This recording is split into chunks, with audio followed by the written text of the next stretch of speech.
चलिए अब आपको दिखाते हैं प्रधानमंत्री नरेंद्र मोदी का एक्सक्लूसिव इंटरव्यू। अब उनके अधिकार क्षेत्र में नहीं था, वैसा एक नियम बदल दिया उन्होंने और यूनिवर्सिटी तक को माइनॉरिटी स्टेटस दे दिया। अब दिल्ली में ही जामिया मिलिया जो यूनिवर्सिटी है उसको उन्होंने माइनॉरिटी बना दिया, उसमें सारे आरक्षण खत्म हो गए। एडमिशन में भी नहीं, नौकरी में भी नहीं। और बाद में तो चीजें उभर करके आई कि करीब करीब 10,000 ऐसे इंस्टीट्यूशंस हैं जिसको इस प्रकार से आरक्षण के जो एससी, एसटी, ओबीसी का अधिकार था वो पिछले दरवाजे से उसको छीन लिया गया है। संविधान की पीठ में छुरा भोंका दिया है। बाबा साहब आम्बेडकर ने जिस सपने से ये व्यवस्था खड़ी की थी उसको इन्होंने वोट बैंक के लिए गिरवी रख दिया है। तो ये एक चिंताजनक बातें मेरे सामने जब आई तब मुझे लगा कि मेरा दायित्व बनता है कि मैं देश को अवगत। इतने में इनका मैनिफेस्टो आया। इस मैनिफेस्टो ने और चौंका दिया और इसलिए मैंने पहला मैनिफेस्टो देखते ही मेरा पहला कमेंट था कि ये मैनिफेस्टो पर मुस्लिम लीग की छवि है। तो 2-3 दिन तो उनको लगा कि इसका जवाब देने की जरूरत नहीं है, ये अपने आप की बात खत्म हो जाएगी। जब उन्होंने कोई जवाब नहीं दिया तो फिर मैं एक एक चीज खोलने लगा। जैसे इस देश में वो ये कहें कि हम खेलकूद में भी माइनॉरिटी के लिए कोटा फिक्स करेंगे। आज पंजाब के मेरे बच्चे जो खेल जगत के अंदर बहुत अच्छा कर रहे हैं, बंगाल के मेरे नौजवान फुटबॉल में बहुत अच्छा कर रहे हैं, उत्तर प्रदेश के हमारे नौजवान जो एथलेट्स में काफी अच्छा कर रहे हैं, अब वो अपनी जवानी उसमें खपा देते हैं। 10-12 साल की उम्र से लेकर के 25 मुझे रहता कि लोग इतना तप करते हैं जी, तपते हैं, शरीर को तपाते हैं। खिलाड़ी ऐसा नहीं बनता है जी। और सुबह रात को नींद नहीं आती, सुबह 4 बजे उठ करके चले जाते हैं। अब कहते हैं नहीं ये माइनॉरिटी के लिए कोटा होगा, तो मेहनत करने वाला मेरा नौजवान जाएगा कहां जी, उनका क्या होगा। दूसरा उन्होंने कहा कि देश में अब जो टेंडर होंगे उस टेंडर में भी वे माइनॉरिटी के लिए आरक्षण करेंगे। मतलब ये हुआ कि आज मान लीजिए कोई कहीं पर बहुत बड़ा महत्वपूर्ण ब्रिज बन रहा है, उस ब्रिज में कौन ब्रिज बनाएगा, तो जिसके पास ट्रैक रिकॉर्ड है, जिसके पास संसाधन है, जिसके पास कैपेबिलिटी है, जो परफॉर्म कर सकता है, सारे उसकी जो रिक्वायरमेंट उसकी पूरी करता है, उसमें कंपटीशन होती है और कंपटीशन में जो निकलता है उसको टेंडर मिलता है। ये कहते नहीं, ये सब बाद में। अब मुझे बताइए, अगर इसी प्रकार से सिर्फ धर्म के आधार पर कोटा दे देंगे, वो ब्रिज बनेगा, लोग मारे जाएंगे, तो कौन जिम्मेवार होगा। क्या वोट बैंक के लिए आप आने वाली पीढ़ियों को भी तबाह करना चाहते हैं। तो ये ऐसे विषय थे जो कांग्रेस ने अपनी वोट बैंक की खातिर मैदान में उतारे। तब मेरा कर्तव्य बनता है कि मैं मेरे दलित भाइयों के अधिकार के लिए लड़ूं, मेरे आदिवासी भाई बहनों के अधिकार के लिए लड़ूं, मेरे ओबीसी पिछड़े भाई बहनों के अधिकार के लिए लड़ूं, और इसलिए मैं लड़ाई लड़ रहा हूं। तो ये जो परसेप्शन बनाया जा रहा है कि आप आए तो बिल्कुल आरक्षण ही खत्म कर देंगे, ये क्या, इस पर क्या बोलेंगे आप? इन्होंने ये पाप कर दिया है, उसके खिलाफ मैं बोल रहा हूं, इसलिए उनको झूठ बोलने के लिए ऐसी चीजों का उपयोग करना पड़ रहा है। अभी कोलकाता हाई कोर्ट का सर एक ऑर्डर आया है जिसमें 2010 के बाद जितने ओबीसी सर्टिफिकेट बन रहे हैं उसको खारिज कर दिया है। इनकी मोडस ऑपरेंडी है कि पहले इन्होंने कानून बना करके माइनॉरिटी को देने का पाप शुरू किया, पहले आंध्र में शुरू किया। सुप्रीम कोर्ट ने तक में वो हार गए, हाई कोर्ट ने उसको रिजेक्ट कर दिया। क्योंकि संविधान अलाउ करता नहीं है। तो इन्होंने चालाकी करके पिछले दरवाजे से खेल शुरू किया, और पिछले दरवाजे से खेल शुरू करने के लिए इन लोगों ने रातों रात मुसलमान की सभी जातियों को ओबीसी बना दिया। सभी जातियों को ओबीसी बना करके जो ओबीसी का हक था वो रातों रात डाका डाल दिया, लूट लिया। और इसके खिलाफ चुनाव की सरगर्मी चल रही है। तब हम तो बोल ही रहे थे कि भाई ये हो रहा है, कर्नाटक में हुआ है, मैंने बताया था। हम बंगाल के लिए भी बोल चुके थे।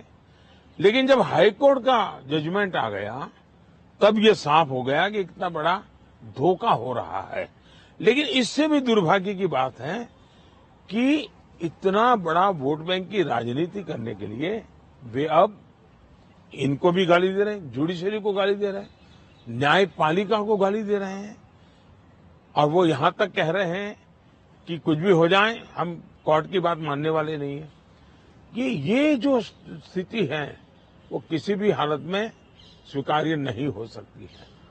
सर, केजरीवाल जी अभी जब जेल से बाहर आए तो उन्होंने कहा कि प्रधानमंत्री जी ही तय करते हैं कि कौन जेल जाएगा। वो कहते हैं सोरेन को और मुझे उनके इशारे पे जेल में डाला गया। अच्छा होगा ये लोग संविधान पढ़ ले, देश के कानून नियम पढ़ ले, मुझे किसी को कुछ कहने की जरूरत नहीं है।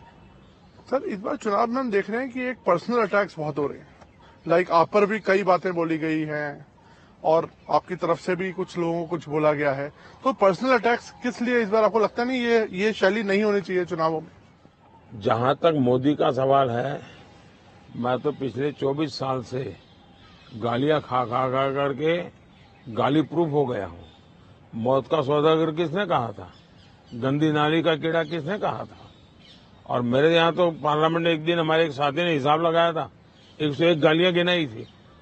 तो चुनाव या चुनाव न हो, ये लोग मानते हैं कि गालियां देने का हक उनका ही है, और वे हताश निराश इतने हो चुके हैं कि गालियां देना, अपशब्द बोलना, ये उनके शायद जहन में है, उनके स्वभाव में हो गया है। प्रधानमंत्री जी, एक आरोप विपक्ष और लगा रहा है कि ईडी, आईटी, सीबीआई इसका इस्तेमाल किया जा रहा है विरोधियों को दबाने के लिए। मेरा मीडिया को सवाल है कि विपक्ष ने आपको ये कूड़ा कचरा पकड़ा दिया, वो कूड़ा कचरा लेकर के आप हमारे पास पहुंच जाते हैं। मीडिया वाले रिसर्च करें कि भाई सरकार के लिए क्या सवाल पूछने चाहिए, प्रधानमंत्री को क्या सवाल पूछना चाहिए। जो कूड़ा कचरा फेंक रहा है उसको पूछो ना, भाई तुम ये जो कह रहे इसका सबूत क्या है, कानून नियम क्या है, उसको पूछो ना। उसकी आपकी हिम्मत नहीं है। लेकिन वो जो कूड़ा कचरा फेंकते हैं, वो कूड़ा कचरा लेकर के आप मेरे यहाँ आते हैं।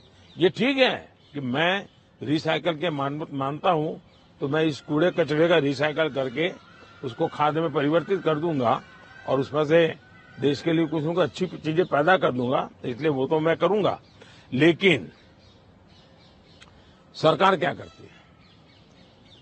आज गांव के सरपंच को चेकबुक पर सही करने का अधिकार होता है, देश के प्रधानमंत्री को नहीं है। ये इतना नॉलेज नहीं है इन लोगों को। देश के प्रधानमंत्री के पास इस प्रकार का कोई अधिकार नहीं होता है। मोदी सरकार का मैंडेट क्या है?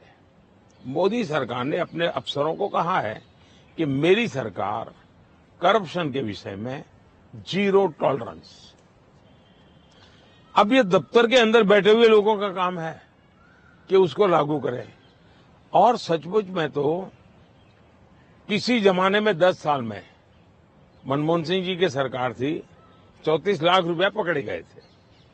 34 लाख रुपया मतलब एक स्कूल बैग में आप आ जाए। वर्तमान में ईडी ने 10 साल में 2200 करोड़ रुपया पकड़ा है।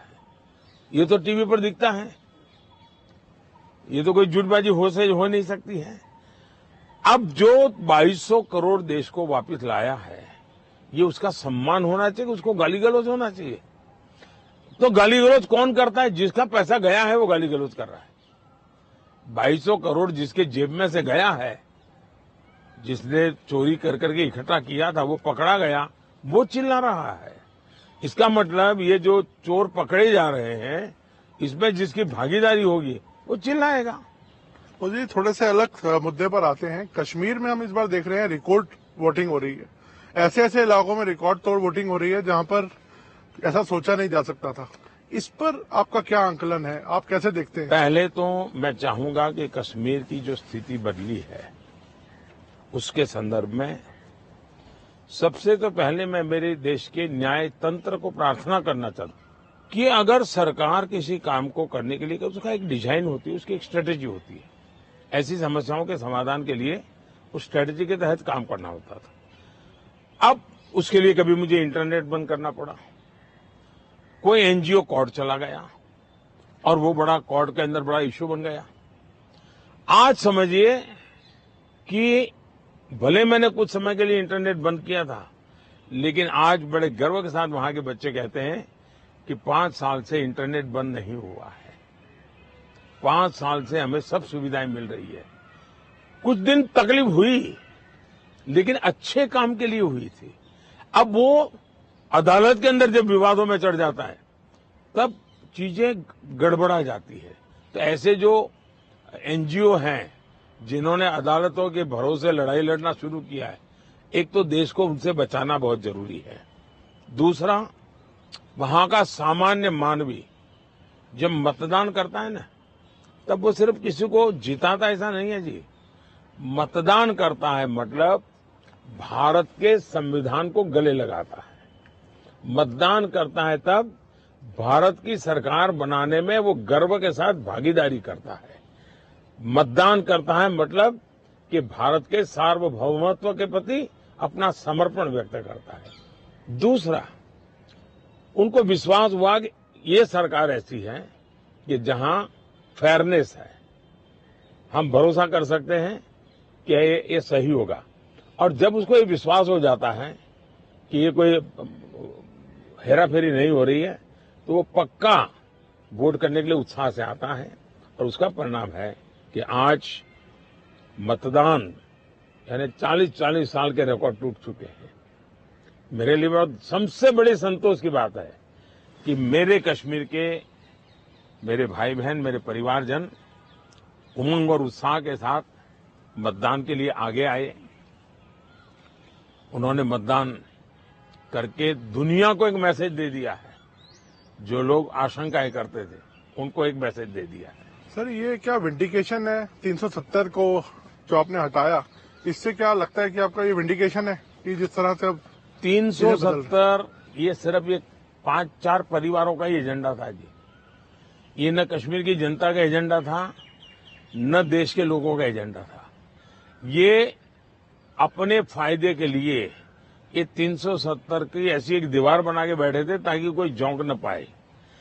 और कहते थे 370 हटेगी तो आग लग जाएगी, वो कहते थे 370 हटेगी तो कश्मीर चला जाएगा।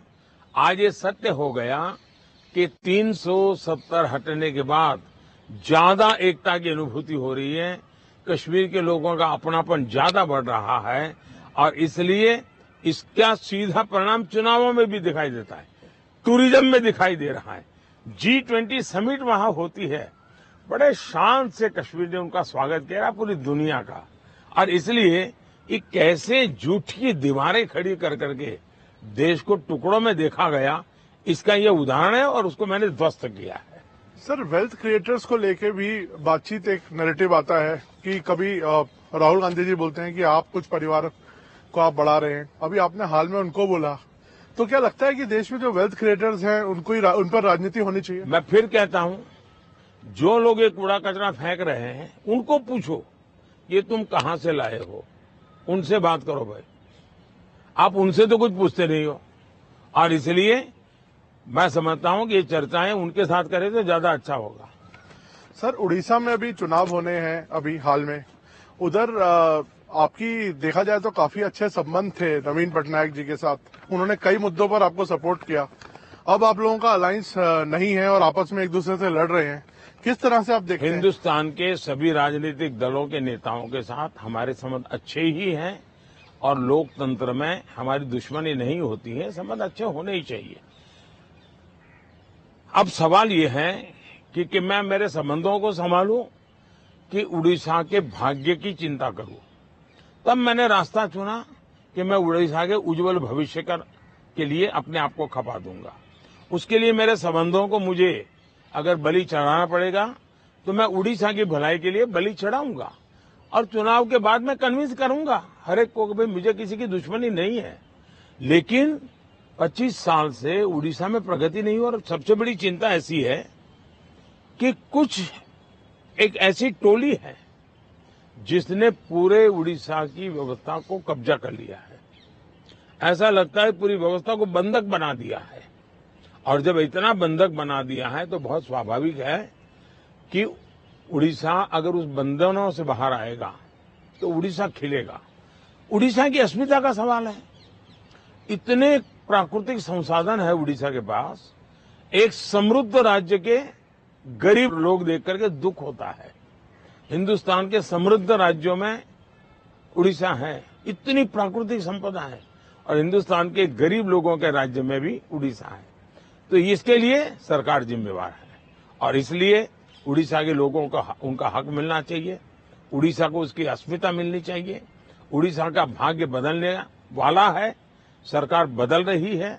मैंने कहा है कि उड़ीसा की वर्तमान सरकार की एक्सपायरी डेट 4 जून है और 10 जून को बीजेपी का मुख्यमंत्री उड़ीसा में शपथ लेगा। मोदी जी, बंगाल में भी ताबड़तोड़ एक टक्कर की लड़ाई चल रही है। आपके भी बहुत कैंपेनिंग वहां पे आपने की है और अभी आप शायद फिर जाने वाले हैं बंगाल। क्या लगता है आपके प्रोस्पेक्ट कैसे रहेंगे बंगाल में? एक तो मुझे लगता है कि एनआईए के जो फुट सोल्जर्स हैं, एक बार उनको वेरीफाई कर देना चाहिए कि वो कहां से रिपोर्टिंग आपको ये भेजते हैं। बंगाल के चुनाव में टीएमसी पार्टी अस्तित्व की लड़ाई लड़ रही है। आपने देखा होगा पिछली असेंबली के चुनाव में हम 3 थे, 3 में से बंगाल की जनता ने हमें 80 पर पहुंचा दिया। हमें लोकसभा के अंदर भारी बहुमत पिछले चुनाव में मिला था।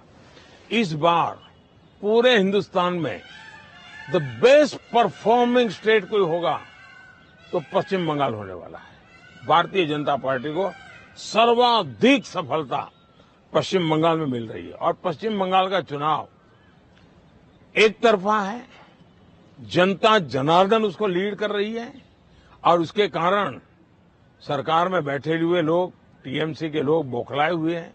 लगातार हत्याएं हो रहे हैं, हमले हो रहे हैं। भाजपा कार्यकर्ताओं को चुनाव के पहले जेलों में बंद कर दिया जा रहा है। इस सारे जुल्मों के बावजूद भी मतदान भी जनता ज्यादा कर रही है और वोट भी ज्यादा हो रहा है। मोदी जी, आपके हिसाब से तो लगभग अब आपका तय है आना और सबको लगता है ऐसा। ज्यादातर लोग आपको प्रेडिक्ट कर रहे हैं कि आप वापस आ रहे हैं। तो मोदी 3.0 में ये देश क्या उम्मीदें रखे आपसे? क्या आपकी प्रायोरिटीज होंगी? विकसित भारत, 1 पॉइंट एजेंडा, विकसित भारत। चलिए, बहुत बहुत धन्यवाद भैया, नमस्कार।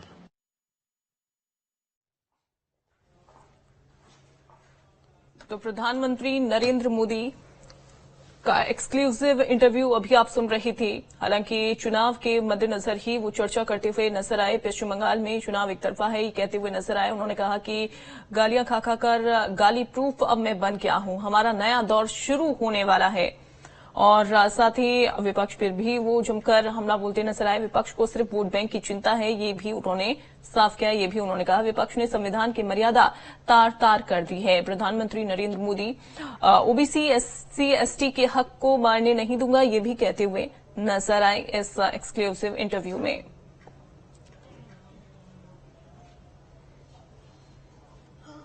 चलिए यहां रुकेंगे एक ब्रेक के लिए।